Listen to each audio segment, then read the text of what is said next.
ಆತ್ಮೀಯ ವಿದ್ಯಾರ್ಥಿಗಳೇ, ಪ್ರಥಮ PUC ಭೂಗೋಳಶಾಸ್ತ್ರ ವಿಷಯದ 4ನೇ ಅಧ್ಯಾಯವನ್ನು ನಾವು ಅಭ್ಯಾಸ ಮಾಡ್ತಾ ಇದ್ದೀವಿ. 4ನೇ ಅಧ್ಯಾಯದ ಟೈಟ್ಲು ಭೂ ಸ್ವರೂಪಗಳು ಅಂತ ಇತ್ತು. ಭೂಮಿಯ ಮೇಲ್ಮೈಯಲ್ಲಿರ್ತಕ್ಕಂಥ ಭೂ ಸ್ವರೂಪಗಳ ರಚನೆ ಹೇಗಾಯಿತು ಅನ್ನೋದನ್ನು ನೋಡಿದಾಗ ಆಂತರಿಕ ಶಕ್ತಿಗಳು ಮತ್ತು ಬಾಹ್ಯ ಶಕ್ತಿಗಳು ಅಂಥೇಳಿ ಅದರೊಳಗಡೆ ನಾವು ಮೊದಲಿನ ಈ ಅಧ್ಯಾಯದ ಮೊದಲನೇ ಭಾಗದಲ್ಲಿ ಶಿಥಿಲೀಕರಣ ಭಾಗದಲ್ಲಿ ಶಿಥಿಲೀಕರಣ ಅಂದರೆ ಏನು, ಶಿಥಿಲೀಕರಣದ ಪ್ರಕಾರಗಳು ಅನ್ನೋದನ್ನು ಅಭ್ಯಾಸ ಮಾಡಿದ್ದೀವಿ. ಅದೇ ಅಧ್ಯಾಯದಲ್ಲಿ ಮುಂದುವರೆದ ಭಾಗ ಭೂನಗ್ನೀಕರಣದ ಕರ್ತೃಗಳು ಅಂತೇಳಿ. ಇಲ್ಲಿ ಭೂನಗ್ನೀಕರಣದ ಕರ್ತೃಗಳು ಅಥವಾ ಭೂನಗ್ನೀಕರಣ ಅಂದರೆ ಏನು ಅನ್ನೋದನ್ನು ನೋಡೋಣ. ಮೊದಲು ಇಂಗ್ಲೀಷ್ ಒಳಗಡೆ ಡೆನುಡೇಷನ್ ಅಂತೇಳಿ ಕರೀತಾರೆ. ಈ ಡೆನುಡೇಷನ್ ಅಂತಕ್ಕಂಥ ಪದ ಲ್ಯಾಟಿನ್ ಪದದ ಡೆನುಡೇರ್ ಅನ್ನುವಂಥ ಪದದಿಂದ ಉತ್ಪತ್ತಿಯಾಗಿರ್ತಕ್ಕಂಥದ್ದು.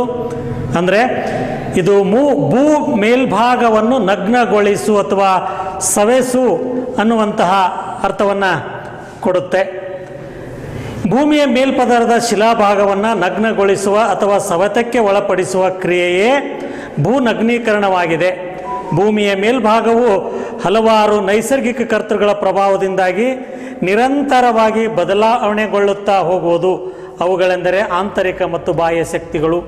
ನಾವು ಪ್ರಾರಂಭದಲ್ಲಿ ನೋಡಿದ್ದೀವಿ, ಭೂಮಿ ಮೇಲ್ಭಾಗದಲ್ಲಿ ರಚನೆ ಆಗ್ತಕ್ಕಂಥ ಭೂ ಸ್ವರೂಪಗಳಿಗೆ ಕಾರಣ ಭೂಮಿಯ ಆಂತರಿಕ ಶಕ್ತಿಗಳು ಮತ್ತು ಬಾಹ್ಯ ಶಕ್ತಿಗಳು ಅಂತೇಳಿ. ಅದರಲ್ಲಿ ನಾವಿಲ್ಲಿ ಭೂನಗ್ನೀಕರಣದ ಕರ್ತೃಗಳಿದು ಬಾಹ್ಯ ಶಕ್ತಿಗಳು ಆ ಭಾಗದಲ್ಲಿ ಬರುತ್ತೆ. ಹಾಗಾದರೆ ಡೆನುಡೇಷನ್ ಅಂತಕ್ಕಂಥ ಪದ ಇಂಗ್ಲೀಷ್ ಪದದ ಅರ್ಥ ಕನ್ನಡದೊಳಗಡೆ ನಗ್ನೀಕರಣ, ಭೂನಗ್ನೀಕರಣ ಅಂಥೇಳಿ. ಈ ಡೆನುಡೇಷನ್ ಅಂತವಂಥ ಶಬ್ದ ಲ್ಯಾಟಿನ್ ಭಾಷೆಯ ಡೆನುಡೇರ್ ಅಂತಕ್ಕಂಥ ಪದದಿಂದ ಉತ್ಪತ್ತಿಯಾಗಿರ್ತಕ್ಕಂಥದ್ದು. ಸೊ ಹಾಗಿದ್ರೆ ಭೂನಗ್ನೀಕರಣದ ಕರ್ತೃಗಳು ಯಾವುದು ಅನ್ನೋದನ್ನು ನೋಡಿದರೆ ಭೂಮಿಯ ಮೇಲ್ಭಾಗವನ್ನು ಸವೆಸುವ ಅಥವಾ ವಿನ್ಯಾಸಗೊಳಿಸಲು ಕಾರಣವಾಗಿರುವ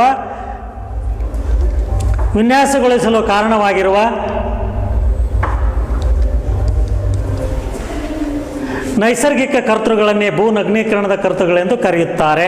ಅಂದರೆ ಭೂಮಿಯ ಮೇಲ್ಭಾಗದಲ್ಲಿರ್ತಕ್ಕಂಥ ಎಲ್ಲ ಭೂ ಸ್ವರೂಪಗಳು ನಿರಂತರವಾಗಿ ಈ ಭೂನಗ್ನೀಕರಣದ ಕರ್ತೃಗಳ ಪ್ರಭಾವಕ್ಕೆ ಒಳಗಾಗಿ ಸವೆಯಲ್ಪಡ್ತವೆ. ಭೂಮಿ ಮೇಲ್ಭಾಗದಲ್ಲಿರ್ತಕ್ಕಂಥ ಕೆಲವು ಭಾಗಗಳು ಸವೆಯಲ್ಪಡ್ತವೆ.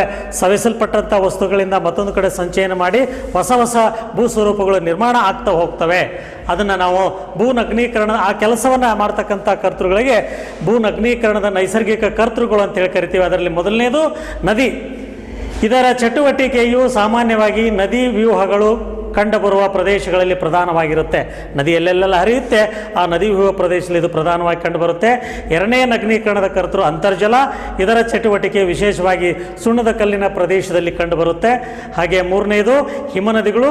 ಇವು ಹಿಮ ಪ್ರದೇಶ ಅದರ ಧ್ರುವೀಯ ಪ್ರದೇಶಗಳಲ್ಲಿ ಹಿಮನದಿಯ ಕಾರ್ಯ ಚಟುವಟಿಕೆಗಳು ಪ್ರಧಾನವಾಗಿ ಕಂಡುಬರುತ್ತೆ. ಹಾಗೆ ಗಾಳಿ, ಇದು ಅತ್ಯಂತ ಹೆಚ್ಚು ಕ್ರಿಯಾಶೀಲವಾಗಿ ಕಂಡುಬರ್ತಕ್ಕಂಥ ಪ್ರದೇಶ. ಅಂದರೆ ಶುಷ್ಕ ಪ್ರದೇಶ ಅಥವಾ ಮರುಭೂಮಿ ಪ್ರದೇಶದಲ್ಲಿ ಹೆಚ್ಚು ಪ್ರಧಾನವಾಗಿ ಕಂಡುಬರುತ್ತೆ. ಹಾಗೆ ಅಲೆಗಳು ತೀರ ಪ್ರದೇಶದಲ್ಲಿ, ಸಮುದ್ರದ ತೀರ ಪ್ರದೇಶಗಳಲ್ಲಿ, ಕರಾವಳಿ ಪ್ರದೇಶದಲ್ಲಿ ಈ ಸಮುದ್ರದ ಅಲೆಗಳು ಈ ಭೂನಗ್ನೀಕರಣದ ಕರ್ತೃವಾಗಿ ಅತ್ಯಂತ ಪ್ರಮುಖವಾಗಿ ಕಾರ್ಯವನ್ನು ನಿರ್ವಹಿಸ್ತವೆ. ಹಾಗೆ ಈ ನಗ್ನೀಕರಣದ ಕರ್ತೃಗಳ ಕಾರ್ಯವನ್ನು ನಾವು ನೋಡಿದಾಗ ಅಲ್ಲಿ ಮುಖ್ಯವಾಗಿ 3 ಕಾರ್ಯಗಳನ್ನು ನಿರ್ವಹಿಸ್ತವೆ. ಈ ಎಲ್ಲ ಭೂ ನಗ್ನೀಕರಣದ ನೈಸರ್ಗಿಕ ಕರ್ತೃಗಳು 3 ಪ್ರಮುಖ ಕಾರ್ಯಗಳನ್ನು ನಿರ್ವಹಿಸ್ತವೆ. ಆ 3 ಕೆಲಸಗಳು ಯಾವುದು ಅಂದರೆ ಸವೆತ, ಸಾಗಾಣಿಕೆ ಮತ್ತು ಸಂಚಯನ ಅಂತಕ್ಕಂಥದ್ದು. ಹಾಗೆ ಎರೋಷನ್, ಟ್ರಾನ್ಸ್ಪೋರ್ಟೇಷನ್ ಆ್ಯಂಡ್ ಡೆಪಾಸಿಷನಲ್ ವರ್ಕ್. ಅದರಲ್ಲಿ ಮೊದಲನೇ ಸವೆತ ಅಂದರೆ ಏನು, ಭೂಮಿಯ ಮೇಲ್ಭಾಗವನ್ನು ಸವೆಸುವಿಕೆ. ಎರಡನೇದು ಸಾಗಾಣಿಕೆ. ಹೀಗೆ ಸವೆಸಲ್ಪಟ್ಟಂಥ ಶಿಲಾವಸ್ತುಗಳನ್ನು, ಶಿಲಾಚೂರುಗಳನ್ನು ಸಾಗಿಸ್ಕೊಂಡು ಹೋಗುವಂಥ ಕೆಲಸಕ್ಕೆ ಸಾಗಾಣಿಕೆ ಅಂತೇಳಿ ಕರೀತಾರೆ. ಹೀಗೆ ಸಾಗಿಸ್ಕೊಂಡು ಹೋದಂಥ ವಸ್ತುಗಳನ್ನು ಒಂದು ಕಡೆ ಎಲ್ಲ ಗುಡ್ಡೆ ಹಾಕುತ್ತೆ, ಅದನ್ನು ಡೆಪಾಸಿಟ್ ಮಾಡುತ್ತೆ, ಸಂಚಯನ ಮಾಡುತ್ತೆ. ಅದನ್ನು ಸಂಚಯನ ಕಾರ್ಯ ಅಂತೇಳಿ ಕರಿತೀವಿ. ಅಂದರೆ ಪ್ರತಿಯೊಂದು ನೈಸರ್ಗಿಕ ನಗ್ನೀಕರಣದ ಕರ್ತೃಗಳು ಈ 3 ಪ್ರಮುಖವಾಗಿರ್ತಕ್ಕಂತಹ ಪಾತ್ರವನ್ನು ನಿರ್ವಹಿಸ್ತವೆ. ಹಾಗಿದ್ರೆ ಈ ಭೂ ನಗ್ನೀಕರಣದ ಕರ್ತೃಗಳಲ್ಲಿ ಮುಖ್ಯವಾಗಿ ನಾವು ಈಗ ಅಭ್ಯಾಸ ಮಾಡಬೇಕಾಗಿರ್ತಕ್ಕಂಥ ಒಂದು ಪ್ರಮುಖವಾಗಿರ್ತಕ್ಕಂಥ ನಗ್ನೀಕರಣದ ಕರ್ತೃ ಅದು ನದಿಯ ಪಾತ್ರ, ನದಿಯ ಕಾರ್ಯವನ್ನು ನಾವು ನೋಡ್ತಕ್ಕಂಥದ್ದು. ಸೊ ಹಾಗಿದ್ರಲ್ಲಿ ನದಿ ತನ್ನ ಪಾತ್ರದಲ್ಲಿ ಏನೆಲ್ಲ ಕಾರ್ಯಗಳನ್ನು ನಿರ್ವಹಿಸುತ್ತೆ ಏನೇನು ಸವೆತ ಸಾಗಾಣಿಕೆ ಸಂಚಯನ ಕಾರ್ಯವನ್ನು ನಿರ್ವಹಿಸುತ್ತೆ ಅನ್ನುವಂಥದ್ದನ್ನು ನೋಡೋದಾದರೆ ಇಲ್ಲಿ ನದಿಯ ಕಾರ್ಯಗಳು ಭೂಮಿಯ ಮೇಲ್ಪದರವನ್ನು ನಿರಂತರವಾಗಿ ಸವೆಸಿ ಬದಲಾವಣೆಗೆ ಕಾರಣವಾದ ಬಾಹ್ಯ ಭೂ ನಗ್ನೀಕರಣ ಕರ್ತುಗಳಲ್ಲಿ ನದಿಯು ಅತಿ ಪ್ರಮುಖವಾಗಿದೆ. ಇದರ ಕಾರ್ಯವು ಮುಖ್ಯವಾಗಿ ನದಿ ವ್ಯೂಹ ಅಥವಾ ನದಿ ಪಾತ್ರಗಳಲ್ಲಿರುವ ಪ್ರದೇಶಗಳಲ್ಲಿ ಕಂಡುಬರುತ್ತೆ. ನದಿಯ ಕಾರ್ಯವು ಪ್ರಪಂಚದ ಎಲ್ಲ ಪ್ರದೇಶಗಳಲ್ಲಿಯೂ ಸಾಮಾನ್ಯವಾಗಿ ಕಂಡುಬರುತ್ತೆ. ಅಂದರೆ ನದಿ ಹರಿತಕ್ಕಂಥ ಪ್ರದೇಶದಲ್ಲಿ ಎಲ್ಲೆಲ್ಲೆಲ್ಲ ನದಿ ಹರಿಯುತ್ತೆ ಆ ನದಿ ಪಾತ್ರ ನದಿ ವ್ಯೂಹ ಪ್ರದೇಶದಲ್ಲಿ ನದಿಯ ಕಾರ್ಯವನ್ನು ನಾವು ಪ್ರಮುಖವಾಗಿ ನೋಡ್ತೀವಿ. ಹೀಗೆ ನದಿಯ ಸಾಮಾನ್ಯವಾಗಿ ಶುದ್ಧ ನೀರನ್ನು ಹೊಂದಿರುವ ಸ್ವಾಭಾವಿಕ ನೀರಿನ ಪಾತ್ರವಾಗಿದೆ. ಇದು ನ್ಯಾಚುರಲ್ ಸೋರ್ಸ್ ಆಫ್ ವಾಟರ್. ಹಾಗಾದರೆ ನದಿಗೆ ನೀರು ಎಲ್ಲಿಂದ ದೊರೆಯುತ್ತೆ?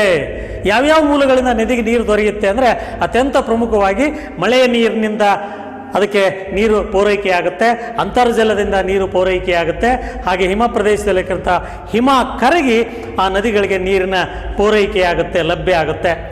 ಈ ಅಧ್ಯಾಯದಲ್ಲಿ ಕೆಲವೊಂದು ಪ್ರಮುಖವಾಗಿರ್ತಕ್ಕಂಥ ಜಿಯೋಗ್ರಫಿಕಲ್ ಟರ್ಮ್ಸನ್ನು ನಾವು ನೋಡ್ತೀವಿ. ಈ ಅಧ್ಯಾಯದಲ್ಲಿ ಬರ್ತಕ್ಕಂಥ ಜಿಯೋಗ್ರಫಿಕಲ್ ಟರ್ಮ್ಸ್ ಯಾವುದು ಅನ್ನೋದನ್ನು ನೋಡಿದರೆ ನದಿಯ ಉಗಮ, ಅಂದರೆ ನದಿ ಎಲ್ಲಿ ಹುಟ್ಟುತ್ತೆ ಉದಯ ಆಗುತ್ತೆ ಅದನ್ನು ನದಿಯ ಉಗಮ ಅಂತೇಳಿ ಕರೀತಾರೆ, ಅಥವಾ ನದಿಯ ಮೂಲ ಅಂತೇಳಿ ಕರೀತಾರೆ. ಹಾಗೆ ನದಿ ಹೀಗೆ ಹುಟ್ಟಿದಾಗ ಸ್ಥಳದಿಂದ ಹೋಗಿ ಕೊನೆಗೆಲ್ಲೋ ಒಂದು ಕಡೆ ಸರೋವರಕ್ಕೆ ಸಮುದ್ರಕ್ಕೆ ಸೇರುತ್ತೆ, ಅದನ್ನು ನದಿಯ ಮುಖ ಅಂತೇಳಿ ಕರೀತಾರೆ. ಸಾಗರಕ್ಕೆ ಸೇರ್ತಕ್ಕಂಥ ಭಾಗವನ್ನು ಅದನ್ನು ನದಿಯ ಮುಖ ಅಂತೇಳಿ ಕರೀತಾರೆ. ಹಾಗೆ ನದಿಯ ಮೂಲದಿಂದ ಮುಖದವರೆಗೆ ಹರಿಯುವ ಮಾರ್ಗವನ್ನು ನದಿಯ ಪಾತ್ರ ಅಂತೇಳಿ ಕರೀತಾರೆ. ನದಿ ಹುಟ್ಟಿದ ಸ್ಥಳದಿಂದ ಅಂತಿಮವಾಗಿ ಅದು ಸಮುದ್ರ ಸಾಗರವನ್ನು ಸೇರ್ತಕ್ಕಂಥ ಸ್ಥಳದವರೆಗಿನ ಆದ ನದಿಯ ಪಾತ್ರ ಅದೇನಿದೆಯಲ್ಲ ಅಷ್ಟು ಉದ್ದವನ್ನು ನದಿಯ ಪಾತ್ರ ಅಂತೇಳಿ ಕರೀತಾರೆ. ಹಾಗೆ ಆ ಪ್ರದೇಶದಲ್ಲಿ ನದಿ ಮತ್ತು ಜಲ ವಿಭಾಜಕ ನದಿ ವ್ಯೂಹಗಳನ್ನು, ಎರಡು ನದಿ ವ್ಯೂಹಗಳನ್ನು ಪ್ರತ್ಯೇಕಿಸ್ತಕ್ಕಂತಹ ಒಂದು ಭಾಗಕ್ಕೆ ಜಲ ವಿಭಾಜಕ ಅಂತೇಳಿ ಕರೀತಾರೆ. ವಿವಿಧ ನದಿಗಳ ಮೂಲಗಳಿಂದ ನೀರನ್ನು ಪಡೆದುಕೊಳ್ಳುವ ಪ್ರದೇಶವನ್ನು ಜಲಾನಯನ ಪ್ರದೇಶ ಅಂತೇಳಿ ಕರೀತಾರೆ. ಒಂದು ನದಿಗೆ ವಿವಿಧ ಪ್ರದೇಶದಿಂದ ನೀರು ಹರಿದು ಬರುತ್ತೆ, ಆ ನದಿಗೆ ಬಂದು ಸೇರಿಕೊಳ್ಳುತ್ತೆ, ಅದನ್ನು ಜಲಾನಯನ ಪ್ರದೇಶ ಅಂಥೇಳಿ ಕರೀತಾರೆ. ಮುಖ್ಯ ನದಿಗೆ ಹಲವಾರು ಚಿಕ್ಕ ಚಿಕ್ಕ ನದಿಗಳು ಬಂದು ಸೇರ್ತವೆ. ಹಾಗೆ ಮುಖ್ಯ ನದಿಗೆ ಬಂದು ಸೇರ್ತಕ್ಕಂಥ ನದಿಗಳನ್ನು ಉಪನದಿ ಅಂತೇಳಿ ಕರೀತಾರೆ. ಹಾಗೆ ಉಪನದಿಯೊಂದು ಮುಖ್ಯ ನದಿಗೆ ಅಥವಾ ಬೇರೊಂದು ನದಿಯನ್ನು ಕೂಡಿಕೊಳ್ಳುವ ಸ್ಥಳಕ್ಕೆ ಸಂಗಮ ಅಂತೇಳಿ ಕರೀತಾರೆ. ಒಂದು ನದಿ ಇನ್ನೊಂದು ನದಿಯನ್ನು ಸೇರುವಂಥ ಆ ಸಂಧಿ ಸ್ಥಾನ ಏನಿದೆ, ಸ್ಥಳ ಏನಿದೆ, ಅದಕ್ಕೆ ಸಂಗಮ ಅಂತೇಳಿ ಕರೀತಾರೆ. ಉದಾಹರಣೆಗೆ ನಾವು ಕೂಡಲ ಸಂಗಮ ಅಂತೇಳಿ ಕರಿತೀವಲ್ಲ, ಹಾಗೆ ಅಲ್ಲಿ ಮೂರು ನದಿಗಳು ಒಟ್ಟಿಗೆ ಸೇರ್ತಕ್ಕಂಥ ಸ್ಥಳ ಅದು. ಹಾಗೆಯೇ ನದಿ ಉಪನದಿಗಳು ಹಾಗೂ ನದಿ ಶಾಖೆಗಳು ಕೂಡಿರುವ ಪ್ರದೇಶವನ್ನು ನದಿಯ ಅಚ್ಚುಕಟ್ಟು ಪ್ರದೇಶ ಅಂತೇಳಿ ಕರೀತಾರೆ. ಹೀಗೆ ಆ ಒಂದು ಭಾಗದಲ್ಲಿ ಬರ್ತಕ್ಕಂಥ ಪ್ರಮುಖವಾಗಿರ್ತಕ್ಕಂಥ ನದಿ ಪಾತ್ರದಲ್ಲಿ ಬರ್ತಕ್ಕಂಥ ಪ್ರಮುಖವಾಗಿರ್ತಕ್ಕಂಥ ಜಿಯೋಗ್ರಫಿಕಲ್ ಟರ್ಮ್ಸ್ ನೋಡಿ. ಇದು ನದಿ ಪಾತ್ರ. ಸಾಮಾನ್ಯವಾಗಿ ನದಿ ಹುಟ್ಟತಕ್ಕಂಥದ್ದು ಯಾವಾಗಲೂ ಎತ್ತರ ಪ್ರದೇಶದಲ್ಲಿ ಹುಟ್ಟುತ್ತೆ.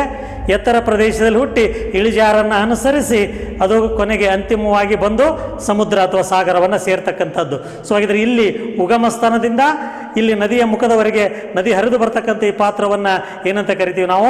ನದಿ ಪಾತ್ರ ಅಂತೇಳಿ ಕರಿತೀವಿ. ಹಾಗೆಯೇ ಒಂದು ನದಿ ಬಂದು ಇನ್ನೊಂದು ನದಿಯನ್ನು ಸೇರ್ತಕ್ಕಂಥ ಸ್ಥಳಕ್ಕೆ ಸಂಗಮ ಅಂತೇಳಿ ಕರಿತೀವಿ. ಆ ನದಿಯನ್ನು ಉಪನದಿ ಅಂತೇಳಿ ಕರಿತೀವಿ. ಒಟ್ಟಾರೆ ಈ ನದಿಗೆ ಬಂದು ಈ ಒಟ್ಟು ಪ್ರದೇಶದಿಂದ ಏನು ನೀರು ಬಂದು ಸೇರುತ್ತೆ, ಎಲ್ಲೆಲ್ಲೇ ಬಿದ್ದರೂ ಮಳೆ ನೀರು ಆ ನದಿಗೆ ಹೋಗಿ ಸೇರುತ್ತೆ, ಅದನ್ನು ಜಲಾನಯನ ಪ್ರದೇಶ ಅಂತೇಳಿ ಕರೀತಾರೆ.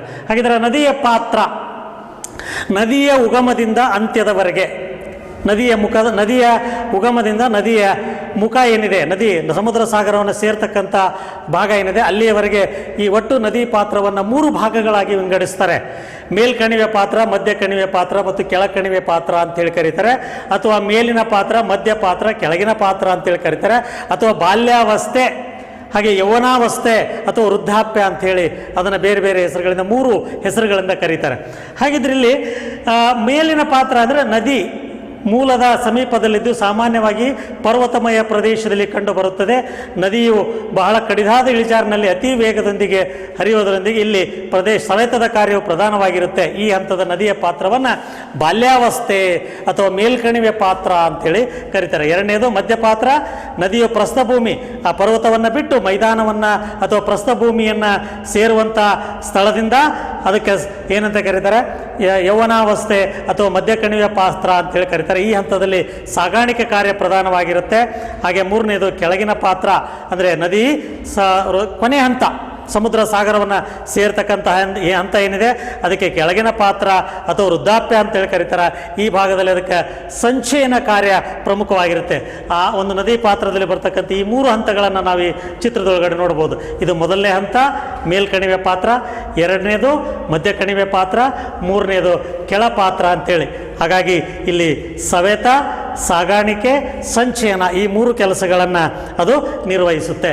ಹಾಗಾದರೆ ಸವೆತ, ಸಾಗಾಣಿಕೆ, ಸಂಚಯನ ಕಾರ್ಯ ನದಿ ಪಾತ್ರದಲ್ಲಿ ಈ 3 ಕೆಲಸಗಳಿಂದ ಆ ನದಿ ಪಾತ್ರದೊಳಗಡೆ ಏನೆಲ್ಲ ಕಾರ್ಯವನ್ನು ಮಾಡುತ್ತೆ, ಏನೇನು ಭೂಸ್ವರೂಪಗಳು ನಿರ್ಮಾಣ ಆಗ್ತವೆ ಅನ್ನೋದನ್ನು ನೋಡೋದಾದರೆ ನದಿಯ ಕಾರ್ಯವು ಪರಸ್ಪರ ಪೂರಕವಾದ 3 ಚಟುವಟಿಕೆಗಳನ್ನು ಹೊಂದಿದೆ. ಅವುಗಳೆಂದರೆ ಸವೆತ, ಸಾಗಾಣಿಕೆ, ಸಂಚಯನ. ಅದರಲ್ಲಿ ಮೊದಲನೇದನ್ನು ನೋಡೋಣ. ಸವೆತ ಕಾರ್ಯ ಶಿಲಾಭಾಗವನ್ನು ಸವೆಸಿ ಮತ್ತು ದೂರಕ್ಕೆ ಸಾಗಿಸಲ್ಪಡುವ ಪ್ರಕ್ರಿಯೆಯನ್ನು ಸವೆತ ಎನ್ನುವರು. ಇದು ನದಿಯ ನೀರಿನ ಪ್ರಮಾಣ ಮತ್ತು ವೇಗ, ಇಳಿಜಾರಿನ ಸ್ವರೂಪ ಮತ್ತು ಶಿಲಾ ಸ್ವರೂಪವನ್ನು ಅವಲಂಬಿಸಿದೆ. ನದಿಯ ಮೇಲ್ಕಣಿವೆ ಪಾತ್ರದಲ್ಲಿ ಸವೆತದ ಕಾರ್ಯ ಬಹಳ ಪ್ರಧಾನವಾಗಿರುತ್ತೆ. ಇದರಲ್ಲಿ ಸವೆತದ ಕಾರ್ಯ ಎಲ್ಲ ನದಿ ಪಾತ್ರಗಳಲ್ಲೂ ಒಂದೇ ರೀತಿಯಾಗಿ ಕಂಡು ಬರೋದಿಲ್ಲ, ಭಿನ್ನ ಭಿನ್ನವಾಗಿ ಕಂಡು ಬರುತ್ತೆ. ಅದಕ್ಕೆ ಕಾರಣ ಏನಂದರೆ ನದಿಯಲ್ಲಿ ಹರಿತಕ್ಕಂಥ ನೀರಿನ ಪ್ರಮಾಣವನ್ನು ಆಧರಿಸಿರುತ್ತೆ, ಹಾಗೆ ಇಳಿಜಾರು ಪ್ರಮಾಣವನ್ನು ಆಧರಿಸಿರುತ್ತೆ. ಆನಂತರ ಇಳಿಜಾರಿನಲ್ಲಿರ್ತಕ್ಕಂತಹ ಶಿಲಾ ಸ್ವರೂಪವನ್ನು ಆಧರಿಸಿ ಅಲ್ಲಿ ವಿವಿಧ ರೀತಿಯ ಭೂಸ್ವರೂಪಗಳು ನಿರ್ಮಾಣ ಆಗ್ತವೆ. ನದಿಯ ಸವೆತದ ಕಾರ್ಯವು 2 ರೀತಿಯಲ್ಲಿ ನಡೆಯುತ್ತೆ, ಭೌತಿಕ ಸವೆತ ಮತ್ತು ರಾಸಾಯನಿಕ ಸವೆತ ಅಂಥೇಳಿ. ಭೌತಿಕ ಸವೆತ ಅಂದರೆ ಇದು ನೀರಿನ ಒತ್ತಡ ಕ್ರಿಯೆಯನ್ನು ಒಳಗೊಂಡಿರುತ್ತೆ. ರಾಸಾಯನಿಕ ಸವೆತ ಅಂದರೆ ಇದು ಅಲ್ಲಿ ರಾಸಾಯನಿಕ ಕ್ರಿಯೆಗೊಳಪಟ್ಟು ಆ ನದಿ ಪಾತ್ರದಲ್ಲಿ ಬರ್ತಕ್ಕಂಥ ಹಲವಾರು ಶಿಲೆಗಳು ಸವೆತಕ್ಕೆ ಒಳಗಾಗ್ತವೆ. ಅದನ್ನು ರಾಸಾಯನಿಕ ಸವೆತ ಅಂತೇಳಿ ಕರೀತಾರೆ. ಹೀಗೆ ನದಿ ಪಾತ್ರದಲ್ಲಿ ಈ ರೀತಿಯ ಸವೆತ ಕಾರ್ಯದಿಂದಾಗಿ ಹಲವಾರು ಭೂಸ್ವರೂಪಗಳು ನಿರ್ಮಾಣ ಆಗ್ತವೆ. ನದಿ ಪಾತ್ರದಲ್ಲಿ ನಾವು ಆ ಮೇಲ್ಕಣಿವೆ ಪಾತ್ರದಲ್ಲಿ, ಪರ್ವತ ಕಣಿವೆ ಪಾತ್ರದಲ್ಲಿ ನದಿಯ ಸವೆತದ ಕಾರ್ಯವನ್ನು ಗಮನಿಸಿದಾಗ ಅಲ್ಲಿ ಹಲವಾರು ವಿವಿಧ ಭೂಸ್ವರೂಪಗಳನ್ನು ನಾವು ಕಾಣ್ತೀವಿ. ಆ ಭೂಸ್ವರೂಪಗಳಲ್ಲಿ ವಿ ಆಕಾರದ ಕಣಿವೆ, ಕಂದರ, ಐ ಆಕಾರದ ಕಣಿವೆ, ಮಹಾಕಂದರ, ಕುಂಭಕುಳಿಗಳು ಅನ್ನುವಂಥ ಹಲವಾರು ಭೂಸ್ವರೂಪಗಳನ್ನು ಕಾಣ್ತೀವಿ. ಅದರಲ್ಲಿ ಮೊದಲನೇ ಭಾಗ ಇಲ್ಲಿ ಏನಿದೆ ವಿ ಆಕಾರದ ಕಣಿವೆ. ವಿಶೇಷವಾಗಿ ಪರ್ವತ ಪಾತ್ರದಲ್ಲಿ ನದಿ ಬಹಳ ವೇಗವಾಗಿ ಹರಿಯುತ್ತೆ, ಆಳ ಕೊರೆತ ಬಹಳ ವೇಗವಾಗಿ ನಡೀತಾ ಇರುತ್ತೆ. ಸೊ ಹಾಗಾಗಿ ಆ ನದಿಯ ಸವೆತ ಕಾರ್ಯದಿಂದಾಗಿ ಏನಾಗುತ್ತೆ, ಇಲ್ಲಿ ಇಂಗ್ಲೀಷ್ ವರ್ಣಮಾಲೆಯ ವಿ ಆಕಾರವನ್ನು ಹೋಲ್ತಕ್ಕಂಥ ಕಣಿವೆ ಏನು ಕಂಡು ಬರುತ್ತೆ, ಅದಕ್ಕೆ ಏನಂತ ಕರೀತಾರೆ, ವಿ ಆಕಾರದ ಕಣಿವೆ ಅಂತ ಹೇಳಿ ಕರೀತಾರೆ. ಹಾಗೆ ಎರಡನೇದು ಕಂದರ, ನದಿಯ ಪಾತ್ರದಲ್ಲಿ ಕಂಡುಬರುವ ಕಡಿದಾದ ಶಿಲಾಪಾರ್ಶ್ವಗಳಿಂದ ಕೂಡಿದ, 2 ಬದಿಗಳು ಬಹಳ ಸ್ಟೀಪ್ ಸ್ಲೋಪ್ ಆಗಿರುತ್ತೆ ಮತ್ತು ಬಹಳ ಆಳವಾದ ಕಡಿದಾದ 2 ಬದಿಗಳನ್ನು ಹೊಂದಿರುತ್ತೆ. ಅದನ್ನು ಕಂದರ ಅಂತೇಳಿ, ಅದು ಸಣ್ಣದಾಗಿದ್ದರೆ ಕಂದರ ಅಂತ ಹೇಳಿ ಕರೀತಾರೆ. ಅದು ಬಹಳ ದೊಡ್ಡದಾಗಿದ್ದರೆ, ಅತ್ಯಂತ ಆಳವಾಗಿದ್ದರೆ ಅದನ್ನ ಏನಂತ ಕರೀತಾರೆ, ಸೊ ಮಹಾಕಂದರ ಅಂತ ಹೇಳಿ ಕರೀತಾರೆ. ಈ ರೀತಿ 2 ಬದಿಗಳು ಬಹಳ ಕಡಿದಾದ ಅಂಚನ್ನು ಹೊಂದಿರುತ್ತದೆ. ತಳಭಾಗ ವಿ ಆಕಾರ, ಸ್ವಲ್ಪ ವಿ ಆಕಾರದ ಕಣಿವೆಯನ್ನೇ ಹೊಂದಿರತಕ್ಕಂಥ ಭಾಗ, ಅದಕ್ಕೆ ಕಂದರ ಅಂತ ಹೇಳಿ ಕರೀತಾರೆ. ಹಾಗೆ ಐ ಆಕಾರದ ಕಣಿವೆ ಅಂದರೆ 2 ಬದಿಗಳು ಬಹಳ ಸ್ಟೀಪ್ ಅಥವಾ ಬಹಳ ನೇರವಾಗಿ ಅತ್ಯಂತ ಕಡಿದಾದ ಅಂಚನ್ನು ಹೊಂದಿರತಕ್ಕಂಥದ್ದು. ಕೆಳಭಾಗ ಮತ್ತು ಮೇಲ್ಭಾಗ ಸ್ವಲ್ಪ ಅಗಲವಾಗಿರ್ತಕ್ಕಂಥ ಕಣಿವೆಯ ಭಾಗವನ್ನು ಆಳ ಕೊರೆತ ಮತ್ತು ಕಡಿದಾದ ಆಳವಾದ ಕಣಿವೆಯನ್ನು ನಿರ್ಮಿಸಿದ್ದು. ನೋಡಲು ಆಂಗ್ಲ ಭಾಷೆಯ ಐ ಅಕ್ಷರವನ್ನು ಹೋಲುವಂಥ ಈ ಕಣಿವೆಯನ್ನು ಐ ಆಕಾರದ ಕಣಿವೆ ಅಂತೇಳಿ ಕರೀತಾರೆ. ಸೊ ಹಾಗೆ ಅದಾದಮೇಲೆ ಮಹಾಕಂದರ, ಶುಷ್ಕ ಮತ್ತು ಅರೆಶುಷ್ಕ ಪ್ರದೇಶಗಳಲ್ಲಿ ಕಂಡುಬರುವ ಅಗಲ, ಆಳ ಮತ್ತು ಕಡಿದಾದ ಊರ್ಧ್ವಮುಖ ಪಾರ್ಶ್ವಗಳಂಥ ಲಕ್ಷಣಗಳನ್ನು ಹೊಂದಿರುವ ಕಣಿವೆಯನ್ನೇ ಮಹಾಕಂದರ ಎಂದು ಕರೆಯುತ್ತಾರೆ. ಉದಾಹರಣೆಗೆ ಅಮೆರಿಕ ಸಂಯುಕ್ತ ಸಂಸ್ಥಾನದ USA ಕೊಲೊರೆಡೋ ನದಿ ಪಾತ್ರದ ಗ್ರ್ಯಾಂಡ್ ಕೆನಿಯಾನ್ ಅಂತ ಕರೀತಾರೆ. ನೋಡಿ, ಇದು ಮಹಾಕಂದರ. ಅಲ್ಲಿ ಅಮೇರಿಕಾದ ಗ್ರ್ಯಾಂಡ್ ಕೆನಿಯಾನ್ ಅಂತ ಇದೆ, ಕೊಲೊರೆಡೋ ನದಿಯ ಗ್ರ್ಯಾಂಡ್ ಕೆನಿಯನ್. ಎಷ್ಟು ಆಳ ಇದೆ ಅಂದರೆ ಈ ಕಂದರವು 446 ಕಿಲೋಮೀಟರ್ ಉದ್ದ ಇದೆ, 29 ಕಿಲೋಮೀಟರ್ ಅಗಲ ಇದೆ. ಇದು ಸುಮಾರು 2 ಬಿಲಿಯನ್ ವರ್ಷಗಳಷ್ಟು ಹಿಂದಿನ ಭೂಗರ್ಭದ ಇತಿಹಾಸವನ್ನು ಹೊಂದಿರತಕ್ಕಂಥ ಒಂದು ಮಹಾಕಂದರ ಇದಾಗಿದೆ. ಸೊ ಹಾಗಿದ್ರೆ ಇದು ಪ್ರಪಂಚದಲ್ಲಿ ಅತ್ಯಂತ ದೊಡ್ಡದಾಗಿರ್ತಕ್ಕಂತಹ ಮಹಾಕಂದರ ಅನ್ನುವಂಥ ಹೆಸರಿಗೆ ಪಾತ್ರವಾಗಿದೆ. ಸೊ ಹಾಗೇನೆ ಕುಂಭಕುಳಿಗಳು ಅಂತ ಬರುತ್ತೆ. ಕುಂಭ ಅಂದರೆ ನಮ್ಗೆ ಗೊತ್ತಿದೆ, ಗಡಿಗೆ, ಕುಂಬಾರನ ಗಡಿಗೆ. ಕುಳಿ ಅಂದರೆ ತಗ್ಗು.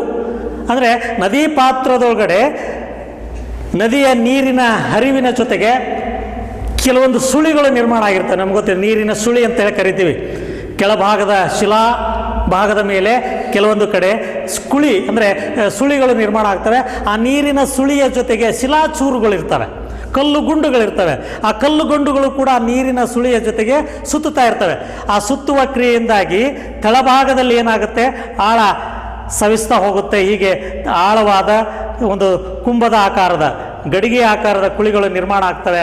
ಅದನ್ನು ಕುಂಭ ಕುಳಿಗಳು ಅಂತ ಹೇಳಿ ಕರೀತಾರೆ. ಬಹುಶಃ ನಮಗೆ ಅತ್ಯಂತ ಪ್ರಮುಖವಾಗಿರ್ತಕ್ಕಂಥ ಉದಾಹರಣೆ ಕೊಡೋದಾದರೆ, ನಮ್ಮ ಕರ್ನಾಟಕ ರಾಜ್ಯದಲ್ಲಿ ಕಾವೇರಿ ನದಿ ಪಾತ್ರದಲ್ಲಿರ್ತಕ್ಕಂಥ ಮೇಕೆದಾಟು ಅನ್ನುವಂಥ ಒಂದು ಸ್ಥಳ ಬರುತ್ತೆ.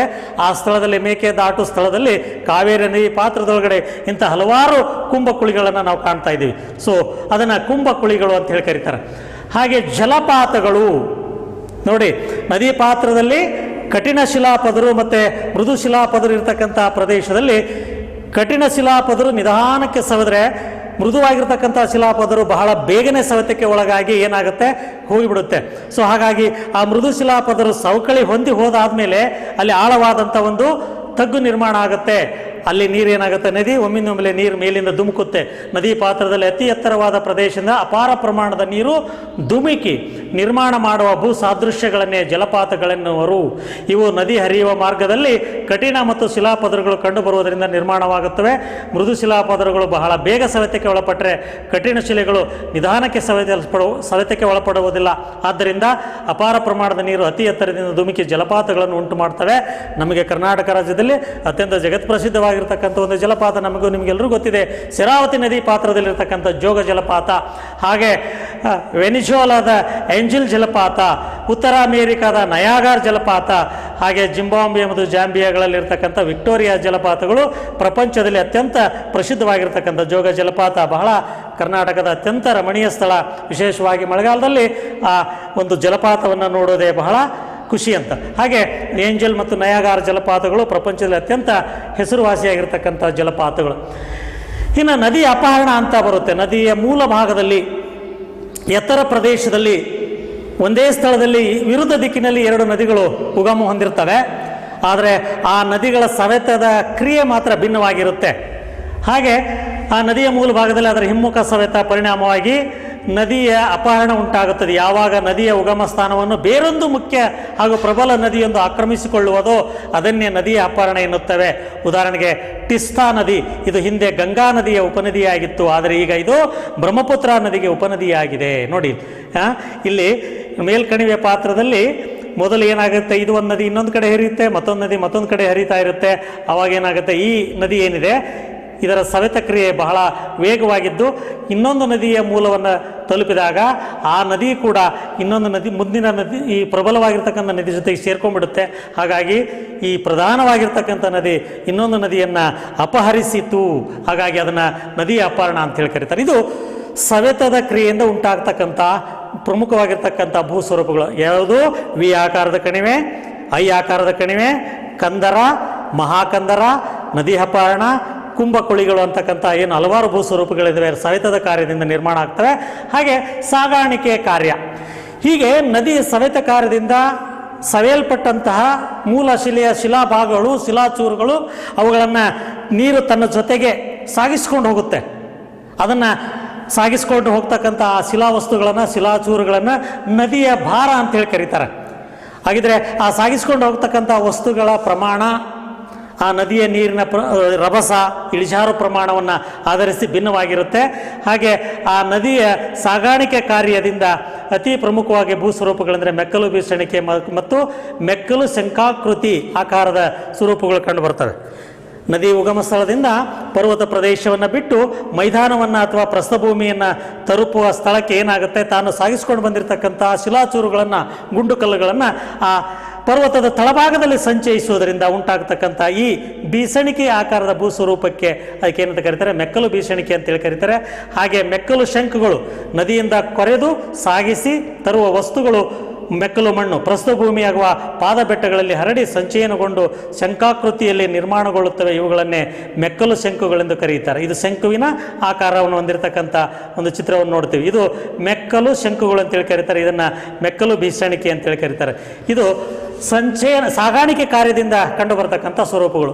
ಇನ್ನು ಹೀಗೆ ಸಾಗಿಸ್ಕೊಂಡು ಹೋಗಿರ್ತಕ್ಕಂಥ ಎಲ್ಲ ಶಿಲಾಚೂರುಗಳನ್ನು, ಕಲ್ಲುಗುಂಡುಗಳನ್ನು ಅದು ನದಿ ಏನಾಗುತ್ತೆ, ಅಂತಿಮವಾಗಿ ಇನ್ನೇನು ನದಿ ಸಮುದ್ರವನ್ನು, ಸಾಗರವನ್ನು ಸೇರಲಿಕ್ಕೆ ಬರ್ತಾ ಇದೆ ಅನ್ನುವಾಗ ಅಲ್ಲಿ ಭೂಮಟ್ಟ ಇಳಿಜಾರು ಪ್ರಮಾಣ ಸಾಕಷ್ಟು ಕಡಿಮೆ ಆಗುತ್ತೆ, ನೀರಿನ ಹರಿಯುವ ವೇಗ ಕಡಿಮೆ ಆಗುತ್ತೆ. ಆವಾಗ ತಾನು ಹೊತ್ಕೊಂಡು ಬಂದಿರತಕ್ಕಂಥ ಎಲ್ಲ ಶಿಲಾವಸ್ತುಗಳನ್ನು ಶಿಲಾಚೂರುಗಳನ್ನು ಸಾಗಿಸಲು ಸಾಧ್ಯ ಆಗಲ್ಲ.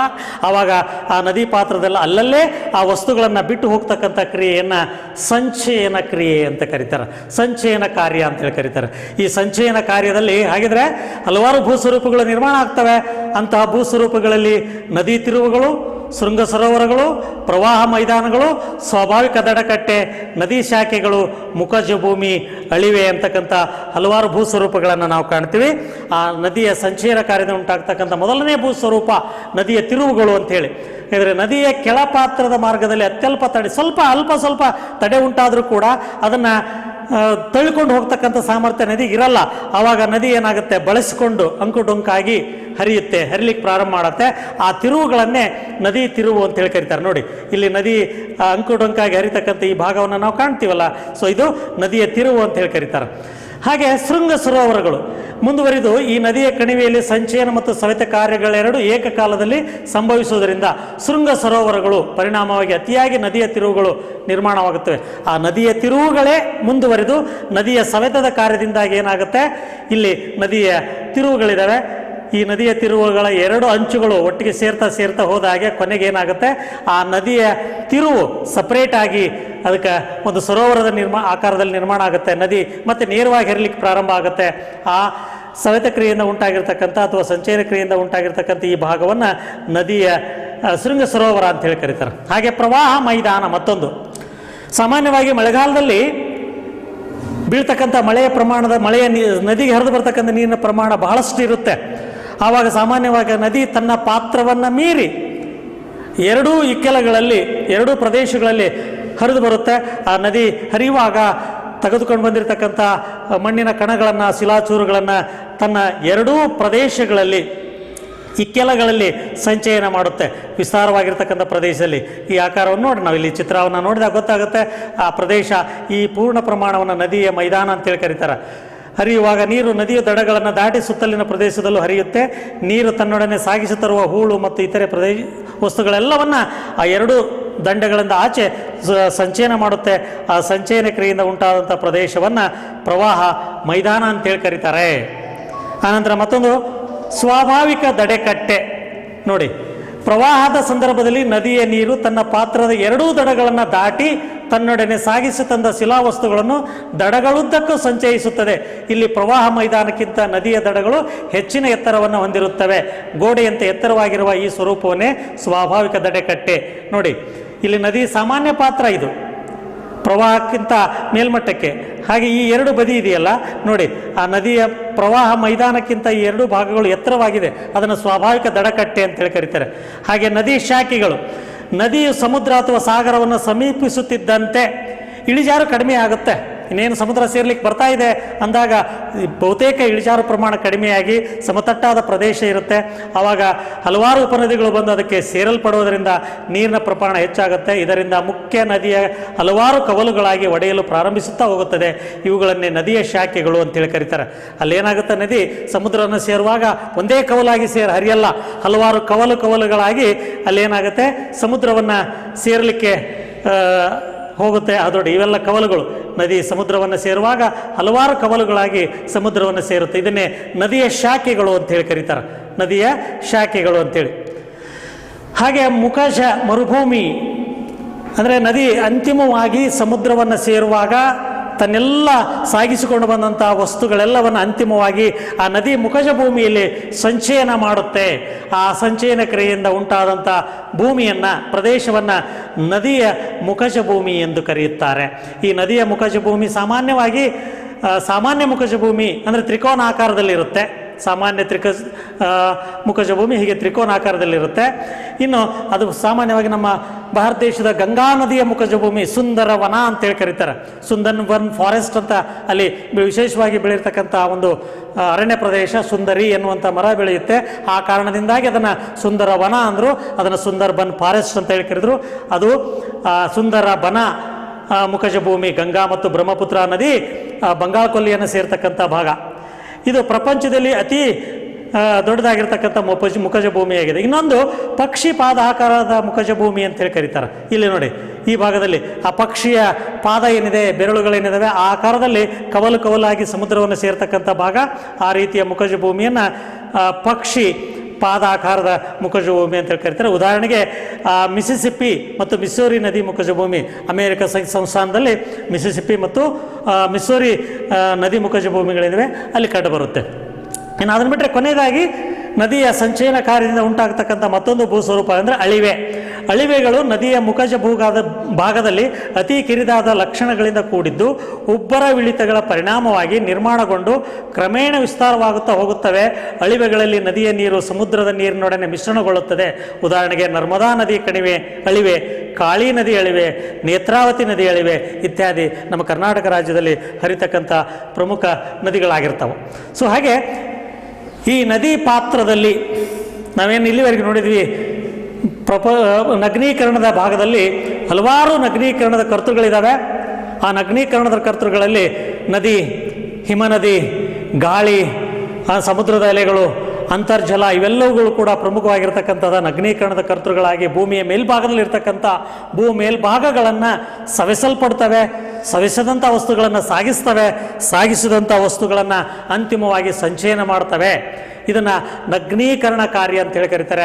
ಆ ನಗ್ನೀಕರಣ ಕಾರ್ಯದಲ್ಲಿ ನಗ್ನೀಕರಣದ ಕರ್ತೃವಾಗಿ ಅತ್ಯಂತ ಪ್ರಮುಖವಾಗಿರ್ತಕ್ಕಂಥ ಒಂದು ನೈಸರ್ಗಿಕ ನಗ್ನೀಕರಣದ ಕರ್ತೃ ನದಿಯ ಕಾರ್ಯವನ್ನು ನಾವು ಈಗ ನೋಡಿದ್ವಿ. ಆ ನದಿಯ ಕಾರ್ಯದಿಂದಾಗಿ, ನಗ್ನೀಕರಣ ಕಾರ್ಯದಿಂದ ಉಂಟಾಗತಕ್ಕಂತಹ ಸವೆತದ ಭೂಸ್ವರೂಪಗಳು, ಸಂಚಯನದ ಭೂಸ್ವರೂಪಗಳು, ಅವುಗಳೆಲ್ಲವನ್ನು ನಾವಿಲ್ಲಿ ಅಭ್ಯಾಸ ಮಾಡಿದ್ವಿ. ಇಲ್ಲಿಗೆ ಈ ಭೂಸ್ವರೂಪಗಳು ಅಧ್ಯಾಯದಲ್ಲಿ ಎರಡನೆಯ ಭಾಗವಾಗಿರ್ತಕ್ಕಂತಹ ನಗ್ನೀಕರಣದ ಮೊದಲನೇ ಭಾಗ ಶಿಥಿಲೀಕರಣವನ್ನು ನೋಡಿದ್ವಿ. ಈಗ ಎರಡನೇ ಭಾಗ ನಗ್ನೀಕರಣದ ಕರ್ತೃಗಳ ಭಾಗದಲ್ಲಿ ನದಿಯ ಕಾರ್ಯವನ್ನು ನಾವು ನೋಡಿದ್ವಿ. ಈ ನದಿಯ ಕಾರ್ಯದಿಂದ ಉಂಟಾಗ್ತಕ್ಕಂಥ ಭೂಸ್ವರೂಪಗಳನ್ನು ಕೂಡ ನಾವು ಅಭ್ಯಾಸ ಮಾಡಿದ್ವಿ. ಇಲ್ಲಿವರೆಗೆ ಈ ಭಾಗವನ್ನು ಕೇಳಿರ್ತಕ್ಕಂಥ ಎಲ್ಲ ವಿದ್ಯಾರ್ಥಿಗಳಿಗೆ ಮತ್ತೊಮ್ಮೆ ಧನ್ಯವಾದಗಳನ್ನು ಅರ್ಪಿಸ್ತಾ ಈ ಭಾಗವನ್ನು ಮುಗಿಸ್ತಾ ಇದ್ದೀನಿ. ಧನ್ಯವಾದಗಳು.